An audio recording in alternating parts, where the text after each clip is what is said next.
हाँ बच्चों देखिए आगे, एक होता है sp2, क्या होता है sp2 होता है, ये क्या होता है trigonal planar, trigonal planar, trigonal planar. तो नाम तो हमने जान ही लिया, मेन है दिखता कैसे, सबसे जरूरी चीज। तो आप देखेंगे ऐसे दिखाई देगा, जब लोन पेयर आपका नहीं आएगा तब की बात मैं कर रहा हूँ, ऐसा दिखाई देगा ट्राइगोनल प्लेनर, ठीक है। और देख लीजिए, अगर मान लीजिए sp3 आ जाए, क्या आ जाए sp3, नाम हम लोग को पता ही है टेट्राहेड्रल है, टेट्राहेड्रल है, तो उसको कैसे देखेंगे, ऐसे देखते हैं,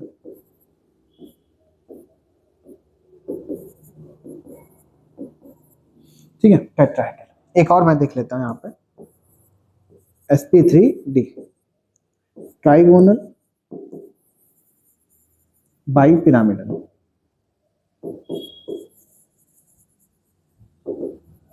ट्राइगोनल बाइपिरामिडल कैसा दिखता है, जरा देखिएगा सब लोग।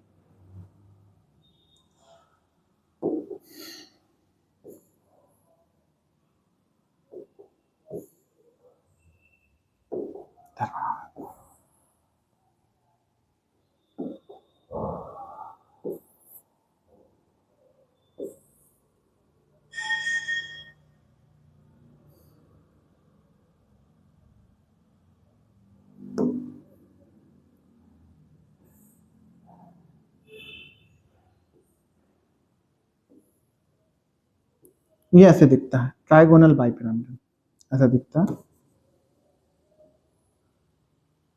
ये ए, ये बी, ये बी, बी, बी, ये बी, ठीक है ट्राइगोनल बाइपिरामिडल, ठीक।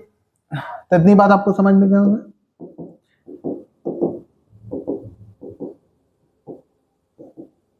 ठीक, ये होगा, ठीक है सबको समझ में आया। आगे चलते, नाम समझ में आ गया, sp linear, sp2 trigonal planar, sp3 tetrahedral, sp3 trigonal bi pyramidal, ये इनका स्ट्रक्चर होगा, ठीक है। चल एक दो और क्वेश्चन कर लेते हैं। तो बेसिक आज हाइब्रिडाइजेशन पे हो जाएगा, कब, जब आपके लोन पेयर नहीं है, ठीक है। एक दो और एग्जांपल देख लेते हैं, जैसे आपको आ जाए PCl5 का निकालिए, किसका निकालिए PCl5, आपके पास फॉर्मूला है हाइब्रिडाइजेशन का, आप कहेंगे नंबर ऑफ सिग्मा बॉन्ड 5 हो जाएगा, प्लस लोन पेयर आप कैसे निकालेंगे, जो तरीका मैंने सिखाया, आपको क्या करना है, वैलेंस इलेक्ट्रॉन देखने हैं, फास्फोरस के वैलेंस इलेक्ट्रॉन होते हैं 5, 5 से घटा देंगे, आ गया 0, 0 का मतलब zero lone pair, zero lone pair यहाँ पुट कर देंगे, तो टोटल वैल्यू हो गई 5, 5 को कैसे लिखेंगे S3P, तो 3 1 4 और D, इसका मतलब PCl5 का हाइब्रिडाइजेशन हो जाएगा sp3d, sp3d। तो ज्योमेट्री क्या हो जाएगी इसकी, सब लोग बताइए, ज्योमेट्री हो जाएगी trigonal, trigonal bi pyramidal, pyramidal, trigonal bi pyramidal, ठीक है। अब बना के देख लेते हैं, सबसे जरूरी चीज बनाना, बना के हम लोग देखते हैं पूरा बढ़िया से।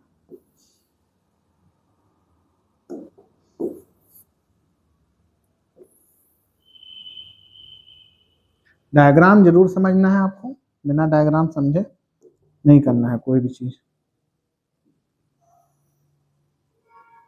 कैसा भी हो आपको डायग्राम हमेशा अच्छे से आना चाहिए, हाइब्रिडाइजेशन में पहला ही रूल है, डायग्राम आपको आना चाहिए बढ़िया से।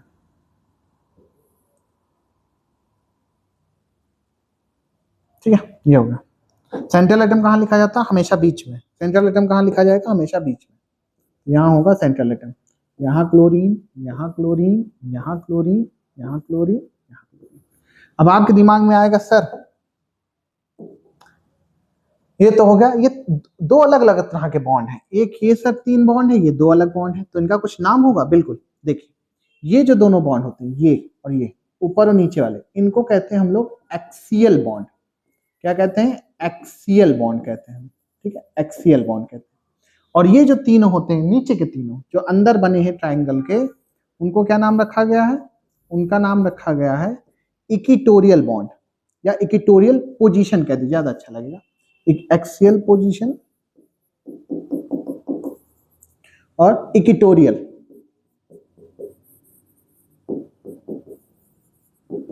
इक्वेटोरियल पोजीशन, इक्वेटोरियल पोजीशन कहता है, ठीक है। इनका एंगल भी होता है, एंगल भी मैं बता दे रहा हूं, ये आपस में ये 90 होते हैं, ये क्लोरीन दोनों साथ में 180 होते हैं, और ये वाले 120 होते हैं। कितने होते हैं? 120 डिग्री। कितने होते हैं? 120 डिग्री होते हैं, ठीक है। ये एक्सियल वाला इक्वेटोरियल पर 90 डिग्री होता है, एक्सियल वाला इक्वेटोरियल पर 90 डिग्री। तो आई होप मुझे समझ में आ गया होगा आप लोग को कि बेसिक्स जो आपका था हाइब्रिडाइजेशन का, आपने बेसिक्स समझ लिया होगा, बेसिक्स आपको चीजें आई होंगी, फीचर्स आपने समझ लिए हैं, ठीक है। तो फॉर्मूला बहुत सिंपल सा है हाइब्रिडाइजेशन निकालने का, सिर्फ एक फॉर्मूला है, इसी पे सारी बात होती है। क्या होता है? Number of sigma bond plus number of lone pair.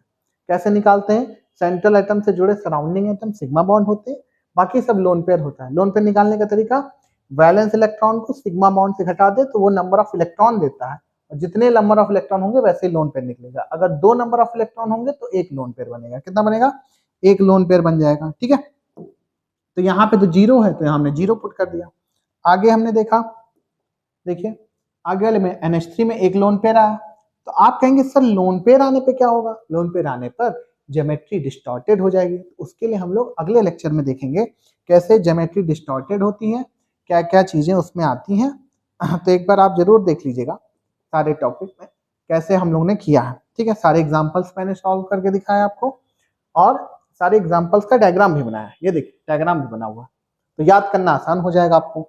इससे फायदा क्या होगा? आपको जब ज्योमेट्री पता चल जाएगी तो आप ये समझ पाएंगे कि बॉन्ड एंगल कितना है, बॉन्ड लेंथ कहाँ पे क्या है, ठीक है। कैसे क्वेश्चन आ रहे हैं वो भी हम लोग डिस्कस करेंगे जी में। तो आज के लिए इतना ही करते हैं, ठीक है। सबको समझ में आ गया? चलिए फिर, थैंक यू।